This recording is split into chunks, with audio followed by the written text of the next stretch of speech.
ধারাবাহিকভাবে যেটা নেশাবিরোধী অভিযান চলছে শহরে, তার মধ্যে গত কিছুদিন ধরে খবর আসছিল যে আড়ালিয়া শালবাগান এলাকাতে সুমন দাস নামে একজন ব্যক্তি, সে ড্রাগস বিক্রি করে, ড্রাগস স্টোর করে, এবং তার ঠিকানা বার করতে গিয়ে পশ্চিম থানার ওসি এবং অন্যান্য অফিসারদের নিয়ে একটা টিম তৈরি করা হয়।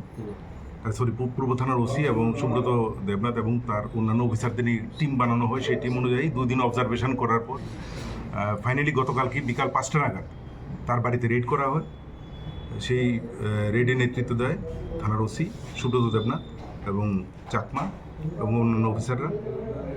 রেড করে তার বাড়ি থেকে 800 ইয়াবা ট্যাবলেট পাওয়া যায় এবং 6.2 gram brown sugar, empty cartridge empty vial 4000 এবং অন্যান্য প্যাকেটগুলি যেগুলি আছে এগুলিও 6-7টা পাওয়া যায়, যেগুলি খালি ছিল, কিছুটা ভর্তি ছিল।